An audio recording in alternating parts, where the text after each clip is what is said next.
Hello, greetings. Welcome to our series of weekly devotionals. We're winding down this week looking at the book of Exodus, chapter 32. And I want to begin this devotional with verse 7 of chapter 32.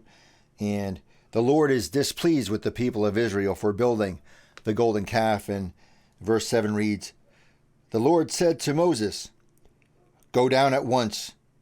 Your people, whom you brought up out of the land of Egypt, have acted perversely.'" And Moses is probably thinking, wait a second. My people? When did they become my people? When they were following you, God, they were your people. And now that they're not behaving so well, now they're my people? They're my responsibility? How did that happen exactly? And Moses does something pretty gutsy. He argues with God and says, in verses 11 to 13, "But Moses implored the Lord his God and said, 'O Lord, why does your wrath burn hot against, oh, by the way, your people, whom you brought out of the land of Egypt with great power and with a mighty hand? Why should the Egyptians say, it was with evil intent that he brought them out to kill them in the mountains and to consume them from the face of the earth? Turn from your fierce wrath. Change your mind and do not bring disaster on your people. Remember Abraham, Isaac, and Israel, your servants, how you swore to them by your own self, saying to them, I will multiply your descendants like the stars of heaven, and all this land that I have promised I will give to your descendants, and they shall inherit it forever.'" It's a pretty gutsy argument. Moses appeals to God's reputation.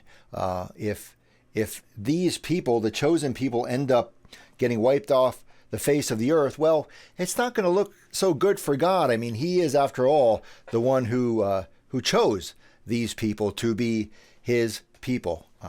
So Moses appeals to God's reputation. And I think the lesson that I'm kind of gleaning from this little episode is that it is still true today, I think, that the way we behave, the way we act, the way we treat one another is sort of a reflection on our God.